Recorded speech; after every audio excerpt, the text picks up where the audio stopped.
Have you ever felt like your phone controls you, pulling you away from the real world? Or perhaps you've seen young people lost in their screens, seeming more anxious and unhappy than ever before. Today, we will explore a powerful book that explains why this is happening and what we can do about it. Welcome to English Journey, where we help you grow personally while mastering English. I'm Celine, and I'm thrilled to be your guide. Every day, we release new videos designed to help English learners like you improve your language skills, gain valuable knowledge, and build a better life. Today, we're diving into Jonathan Haidt's important book, The Anxious Generation. If you're ready to learn and grow, please hit the like button and subscribe to our channel. We have key takeaways and a short quiz at the end of this video, so make sure to watch until the very end. Understanding the problem, a generation in distress. In the early 2000s, the mental health of preteens and adolescents seemed stable, with no clear signs of a coming crisis. But then, in the early 2010s, something dramatic happened. Mental health problems among Generation Z children and teenagers began to rise at an alarming speed. To understand this better, let's look at some facts. A U.S. national survey on drug use and health showed a huge increase of 145% in reported cases of depressive episodes among girls since 2012.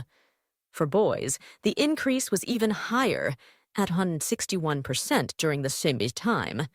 This problem also extends to college students, who saw a 134% increase in anxiety diagnoses, a 106% increase in depression, a sudden increase in ADHD, and a 57% increase in bipolar disorder diagnoses since 2012. These major increases in mental health challenges are mostly seen in Gen Z, with some impact on younger millennials. The numbers are even more concerning when we look at serious issues. Among girls, there has been a 180% increase in emergency room visits for self-harm since 2010, and suicide rates have gone up by 167%. For boys, the numbers are also worrying, with a 48% increase in self-harm-related ER visits and a 91% rise in suicide rates. These statistics are not just numbers. They represent real suffering. Why did this sudden change happen? What caused this tidal wave of mental illness? The author, Jonathan Haidt, says the main reason is the widespread adoption of smartphones and the changes they brought to how young people interact. Smartphones were first introduced in 2007 and became very common by the early 2010s. By 2016, 79% of teens owned a smartphone, and 28% of children aged 8 to 12 had one. Alarmingly, a 2022 report shows that 46% of teens describe themselves as being online almost constantly. This change in how children grow up is called the Great Rewiring of Childhood. It means that young people's social lives moved online, with constant access to social media, video games, and other internet activities. This has made them more anxious, depressed, and suicidal than any generation before them. This troubling trend is not limited to the U.S. Similar findings have been reported in Canada, the UK, and the Nordic states, suggesting it is a global phenomenon. While other factors like anxiety about global issues such as climate change might play a part, the common use of smartphones and the changes in social interactions seem to be the main drivers behind this rise in mental illness. The traditional childhood versus the phone-based childhood. For a long time, human childhood was very different from that of any other mammal. Our children grow fast, then slow, then fast again. This slower pace of human development allows the brain to go through a critical process called synaptic pruning, where connections that are used often become stronger, while those used rarely fade away. This process, which helps form patterns and habits, is designed to happen through three key areas: free play, attunement, and social learning. Smartphones have pulled children into a virtual world where it's hard for them to fully experience these three important functions. Let's explore these important aspects of traditional childhood. Free play. This means playing freely without adults telling you what to do, and for the joy of it. Through unstructured play, children learn to work together, understand risks, make friends, and use their imagination. A phone-based childhood, however, is structured. The content and interactions are designed by experts. This structured virtual environment cannot offer the same opportunities for development as the physical world of free play. Peter Gray, a play researcher, says that play requires children to suppress their desire to dominate and helps them form cooperative bonds that last. Play with some physical risk is also important because it teaches children how not to get hurt in situations where they could get hurt. Mistakes are generally not very costly in free play, and children learn from trial and error and feedback from playmates. This is how they learn to handle their emotions, take turns, resolve conflicts, and play fair. Attunement.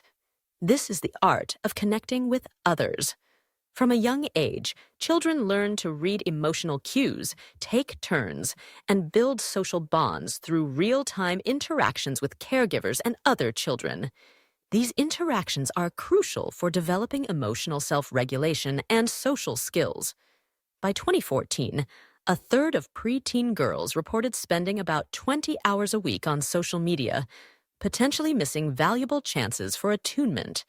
Synchronous, happening at the same time, face-to-face physical interactions and rituals are a deep and important part of human evolution, and children need them for healthy development. However, major social media platforms draw children into endless hours of asynchronous, not happening at the same time, interaction. Social learning. This is how children learn effective behaviors and social strategies by copying role models. While social media doesn't take away these opportunities, it turbocharges them. Children can now find behaviors to copy through things like the number of likes or comments on posts. But the role models they choose might show inappropriate behaviors or set impossible standards, instead of children finding good role models naturally in their communities. Social media platforms are powerful conformity engines because children can scroll through thousands of examples of behavior and see numerical proof of what is popular. They also hack our prestige bias by showing the number of likes and followers, making people want to copy those with high numbers, even if their excellence is just being famous online.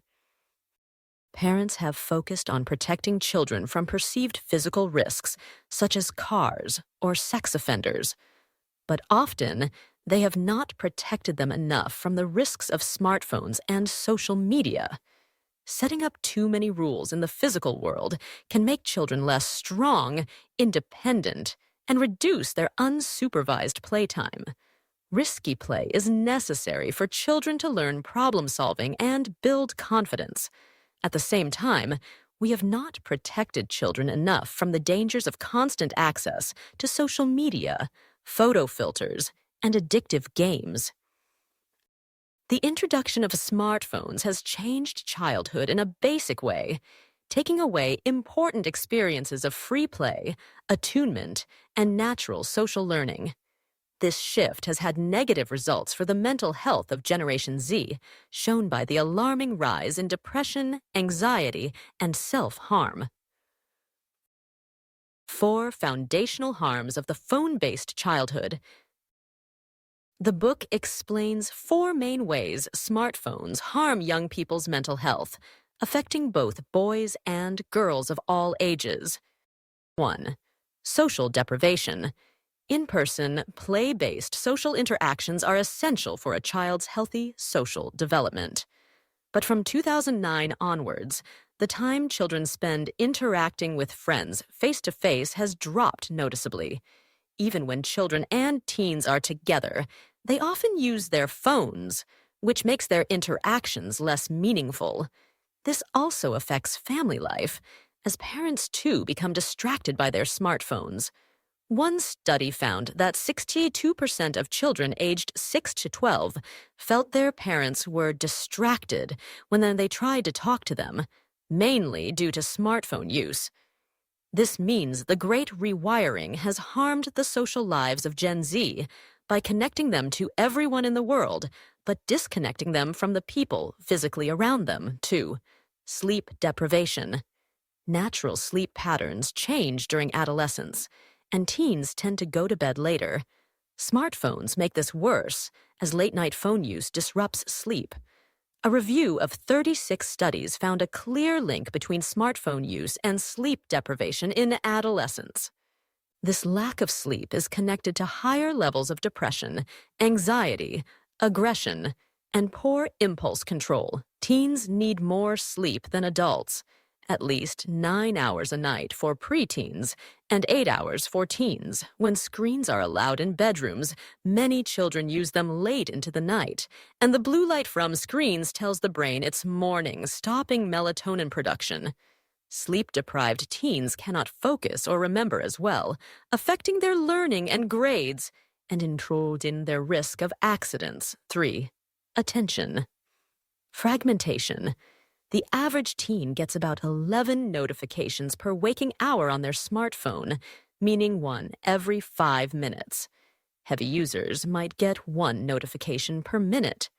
Smartphones and social media are designed to pull attention away with constant notifications, giving quick bursts of dopamine. This constant breaking of attention can hurt a person's ability to focus deeply or think slowly. Even just having a phone in the room has been shown to hurt a teen's ability to focus. This continuous access to smartphones during a key period of brain development can mean that some users' ability to focus never fully matures, which is seen in the rise of ADHD diagnoses. People with ADHD often spend more time online and on their smartphones. 4. Addiction. Smartphones and their apps are deliberately made to be habit-forming and addictive. Preteens and teens whose brains are still developing are especially at risk of becoming addicted. When an action is followed by a good result, like getting likes or comments, brain circuits release dopamine, which makes you feel good and want more. This is why slot machines are addictive, and it's the same for video games and social media. While most teens are not addicted, their desires are being influenced and their actions manipulated by these designs. Addiction can lead to withdrawal symptoms like anxiety, irritability, insomnia, and a general feeling of unease when the person is not using the device. This explains why many teens feel the way they do when separated from their phones. When these 4 harms combine, they help explain the sudden rise in mental health problems among children and adolescents. Why social media harms girls more than boys. While smartphones and the internet affect everyone, social media platforms have had a particularly strong and negative impact on girls. Here's why. Girls use social media more. In the early 2010s, both boys and girls spent more time online, but they used their time differently. Girls became much heavier users of new visually focused platforms like Instagram, Snapchat, Pinterest, and Tumblr. By 2015, 1 in 7 American girls spent more than 40 hours a week on social media platforms, like working a full-time job while also being a full-time student. These visually oriented platforms, like Instagram, were rated by teens as the worst for well-being, including anxiety, loneliness, and body image. Visual social comparison and perfectionism. Social media platforms encourage constant social comparison, where users compare their lives and appearances to others. This is especially harmful for girls, who are often subjected to severe judgments about their looks and bodies and are exposed to unrealistic beauty standards. Filters and editing apps allow users to present themselves with perfect skin, fuller lips, and narrower waists, increasing pressure on other girls. This constant comparison can make girls feel less satisfied with themselves and increase anxiety.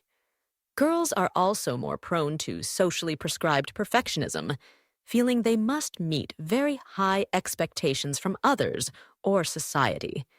This type of perfectionism is closely linked to anxiety. Relational aggression. While boys often show physical aggression, girls' aggression is more often expressed through harming relationships or reputations, like spreading gossip or turning friends against someone. Social media has made it much easier for girls to engage in indirect aggression, causing immense pressure to monitor their words and actions, as any mistake can quickly become public and permanent. Cyberbullying has increased for girls, making it a larger part of their daily lives. Sharing emotions and disorders. Girls are generally more emotionally expressive and more likely to share their feelings than boys. Studies show that depression and anxiety can spread through social networks, especially among women. When large numbers of girls joined image-based social media platforms around 2012, this led to a rapid increase in depression and anxiety rates, as well as self-harm and psychiatric hospitalizations in many countries. Social media platforms, especially video-oriented ones like TikTok, can also spread sociogenic illnesses, which are physical or mental symptoms caused by social influence rather than biological reasons. Predation and harassment. The internet has made it easier for men to approach and exploit girls and women online. Girls often receive unwanted attention from adult men and face pressure from male classmates to share explicit photos, which can lead to shaming and cyberbullying. This means girls are forced to be more cautious online and spend more time in a defend mode, which contributes to higher anxiety levels. The irony is that while social media promises connection, it often leads to shallow relationships. The more girls use social media, the more lonely and depressed they can become. This shift led to a sharp increase in loneliness among girls in the early 2010s. What is happening to boys? While girls' mental health issues often show up as increased anxiety and depression, boys' experiences with the Great Rewiring are different. Their decline in engagement with the real world started earlier, and their mental health outcomes are more varied. Disengagement from the real world. Richard Reeves's Book of Boys and Men shows a long decline in men's success and achievements in the U.S. since the 1970s. This is partly due to economic changes where physical strength is less valued, and women have advantages in service jobs. Boys are falling behind girls in education, with lower grades, higher rates of ADHD, and less likelihood of graduating from high school. Impact of safetyism. The rise of safetyism, overprotecting children from all perceived risks, in the 1980s and 1990s, affected boys more because they naturally engage in more rough-and-tumble play and risky play. When playtime was reduced and overseen by adults, boys lost out more than girls. Withdrawal into the virtual world. As boys found fewer opportunities to develop skills and explore in the real world, they found more opportunities in the virtual world. Arcade video games in the 1970s, then home computers and the internet in the 1990s, and massively multiplayer online games in the 2000s were more appealing to boys. With smartphones in the early 2010s, boys could access these activities anywhere, anytime. Pornography. Unlimited, free, and hardcore pornography became easily accessible.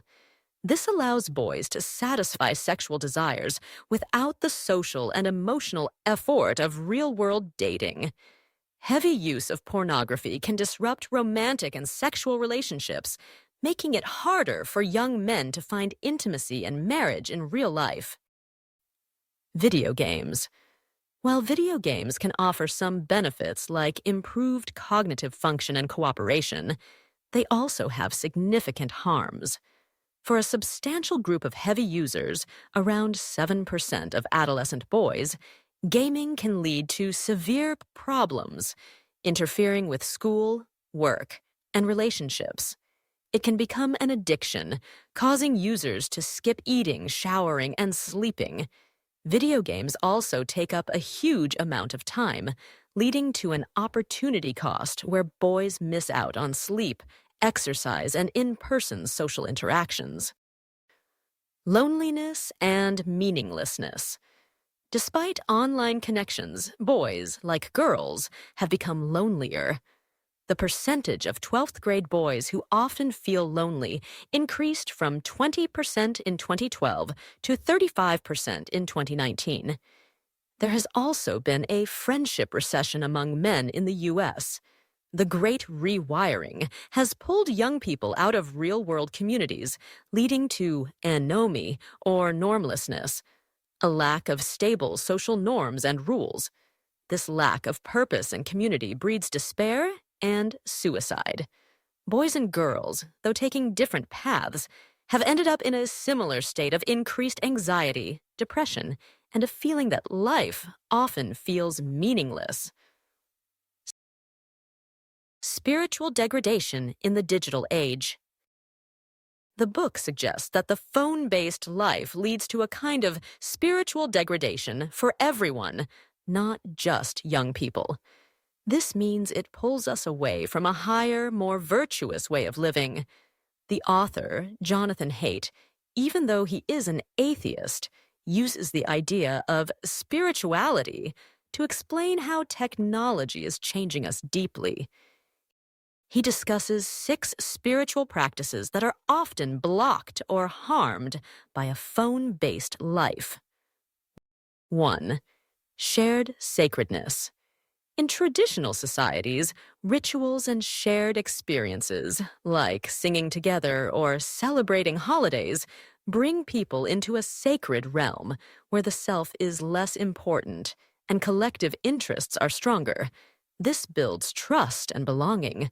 However, the virtual world collapses everything into a blur, with no shared times, places, or objects to create these meaningful collective experiences.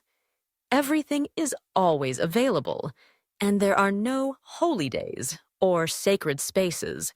Living in this structureless anomie makes young people more open to extreme political movements that offer a sense of purpose and community, pulling them further from their in-person lives. 2. Embodiment. Spiritual practices often involve physical movement and proximity to others. Kneeling, dancing, or eating together strengthens bonds and creates a feeling of unity. The Great Rewiring reduced synchronous at the same time, physical movement, and virtual interactions. By definition, lack this physical connection. When everything is done on a screen, often alone in a room, it's harder to activate the brain circuits that evolved for spiritual connection. 3. Stillness, silence, and focus. Many spiritual practices like meditation involve stillness and silence to calm the mind and improve focus. This helps reduce fear and negative emotions. However, smartphones and social media flood our consciousness with alerts and trivial information, constantly fragmenting our attention. The phone-based life makes it hard to be fully present with others or to sit silently with oneself. 4. Self-transcendence. This is a key part of spiritual experience where the focus shifts away from the self. When we feel awe in nature or witness moral beauty, our default mode network, the part of the brain active when we think about ourselves, becomes less active, allowing us to feel connected to something larger than ourselves. Social media, however, is designed to keep the focus on the self, self-presentation, personal branding, and social status. This can prevent self-transcendence and make people more focused on their egos. 5. Be slow to anger, quick to forgive. Many wisdom traditions teach us to be less judgmental and more forgiving. They warn against judging others harshly while excusing our own faults. Social media, however, trains us to do the opposite, to judge quickly and publicly, often without full context, and to be unforgiving. This can harm relationships and mental health. 6. Find awe in nature. The beauty of nature is a powerful way to experience awe, which is closely linked to spiritual practices. Awe makes us feel small in a pleasant way, reduces self-focus, and increases a sense of meaning. However, the Great Rewiring means children and adolescents spend far less time outside, and when they are outdoors, they are often on their phone. While phones can show beautiful images, they cannot replace the deep experience of being in nature and losing oneself in the moment. Spending time in beautiful, natural settings helps reduce anxiety.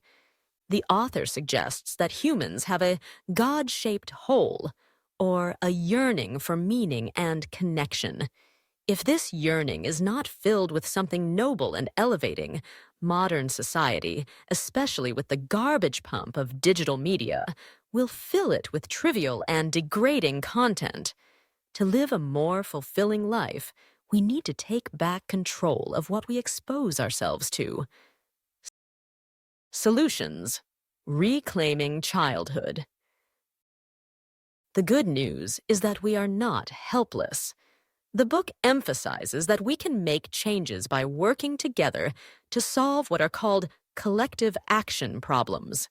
These are situations where each individual doing what seems best for themselves leads to a bad outcome for everyone. For example, if a few kids get smartphones, it pressures all other kids to get one, even if everyone would be better off without them. Here's how we can work together to bring childhood back to Earth. What governments and tech companies can do. Governments have a crucial role in changing laws and policies to protect children online and encourage healthier real-world experiences. Tech companies, driven by profit, often design products to maximize attention, which can harm young, vulnerable brains. 1. Assert a duty of care. Governments should pass laws, like the UK's Age-Appropriate Design Code, ADC, that require tech companies to design their services in the best interests of children. This means privacy settings should be private by default for minors, and companies must be transparent about their policies.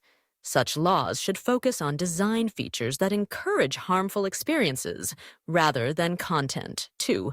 Raise the age of internet adulthood to 16. The current U.S. law, COPPA, sets the age for online contracts at 13.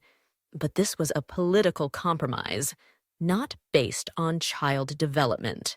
The author argues that 16 is a more appropriate age for minors to open accounts on social media platforms.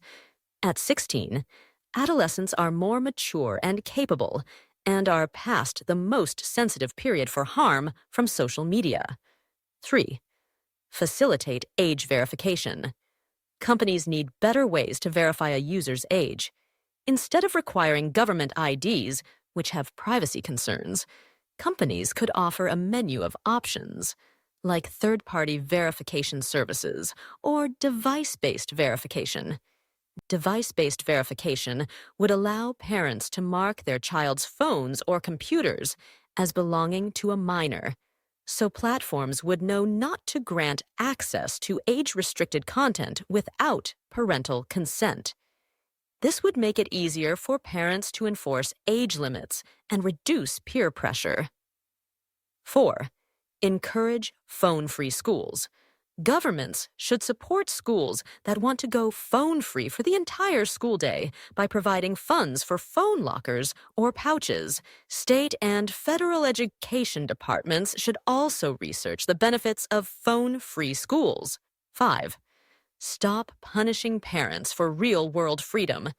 Vague neglect laws often lead to parents being investigated or even arrested for allowing their children reasonable independence, like playing outside unsupervised. Governments should clarify these laws to protect parents who allow their children to engage in age-appropriate independent activities. 6. Encourage more play in schools. State education departments should require schools to offer more free play and recess, especially in elementary and middle school. Research shows that play-deprived children become anxious and unfocused, hindering learning. 7. Design public spaces with children in mind.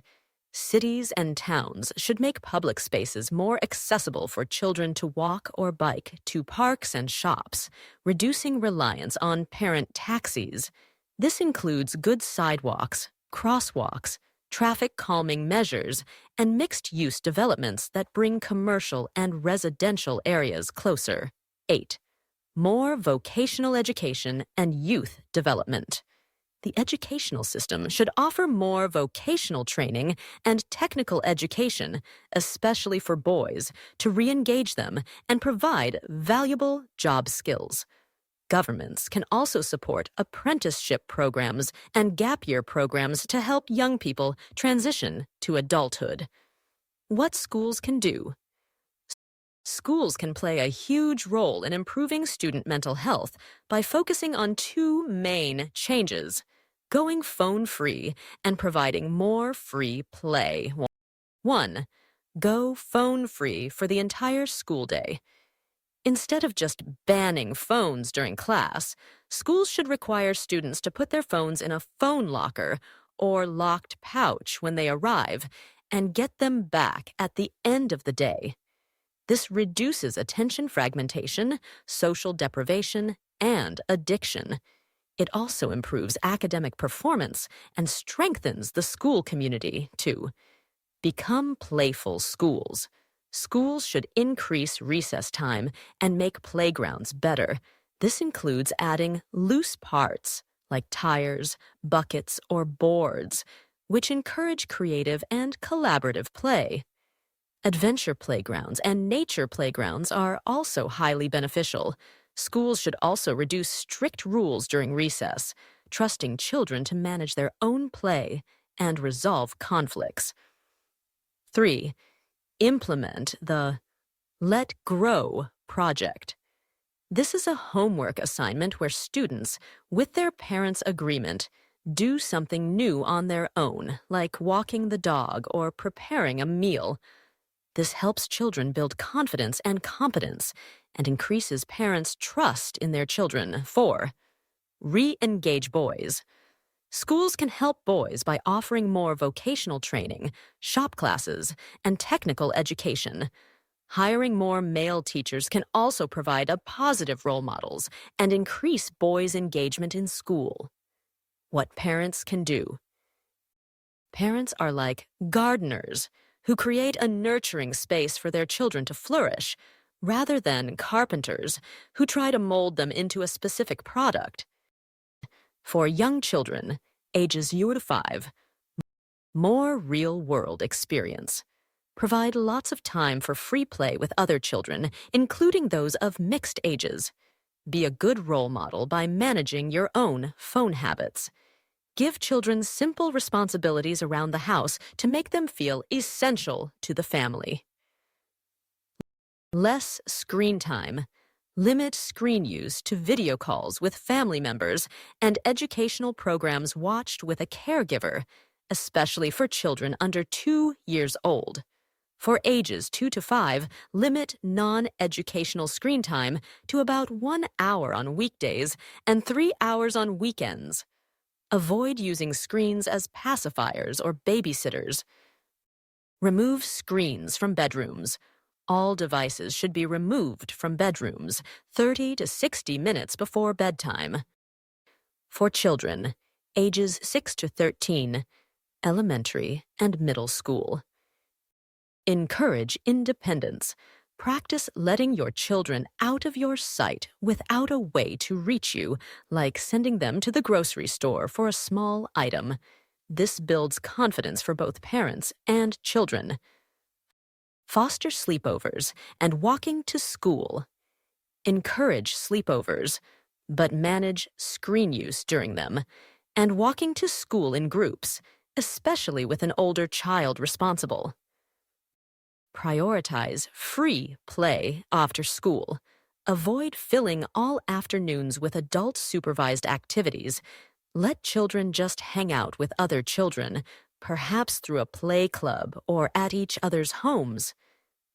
Go camping or to sleepaway camp. These activities get children into nature, away from devices, and allow them to form deep friendships and engage in exciting outdoor activities. Create child-friendly neighborhoods. Organize block parties or create playborehoods in your yard to encourage local kids to gather and play. Limit screen time. Medical authorities recommend no more than 2 hours per day for recreational screen activities for this age group. Coordinate with other parents to impose similar limits. Use parental controls. Learn how to use parental controls and content filters on all devices in your home to block inappropriate content and set time limits. Focus on in-person activity and sleep. If children are spending a lot of time with friends in person, getting plenty of sleep, and showing no signs of addiction, you might be more flexible with screen time. Delay social media accounts. Do not allow children to open social media accounts until they are 16. Discuss the risks of online content and sharing personal information. For teens, ages 13 to 18, high school. Increase mobility. Help teens master transportation modes like bicycles, buses, or subways. Encourage them to get their driver's licenses as soon as they are eligible. More third places. Encourage teens to hang out with friends in places other than home or school, like community centers, malls, or parks, away from adult supervision. Rely on them at home. Give teens more responsibilities like cooking, cleaning, or running errands. This helps them feel useful and competent. Encourage part-time jobs and nurturing roles. Having a job teaches responsibility and allows them to earn their own money. Roles that involve guiding or caring for younger children, like babysitting or camp counseling, can foster empathy and leadership. Consider exchange programs or wilderness programs. These programs offer bigger adventures, inspire wonder, and build self-reliance and confidence in nature. Take a gap year. Encourage young adults to take a year after high school to work, travel, or volunteer before college.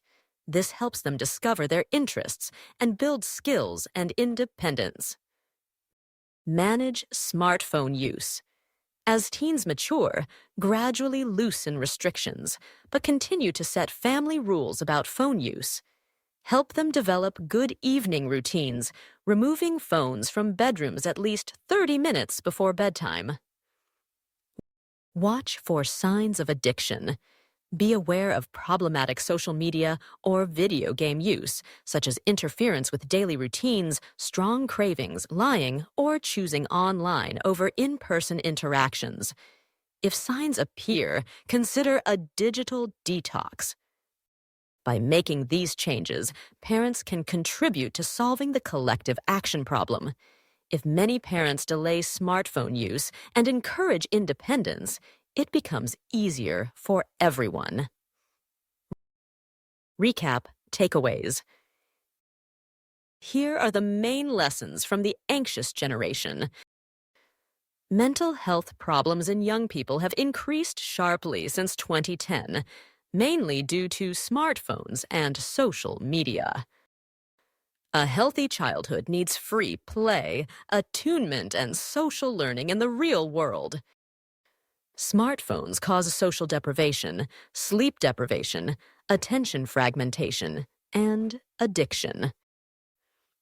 Governments should create laws to make online platforms safer for children and raise the internet adulthood age. Schools should become phone-free and offer more free, unstructured play. Parents should limit screen time, encourage real-world independence, and delay smartphone and social media access for younger children. By working together, we can bring childhood back to Earth and help young people thrive.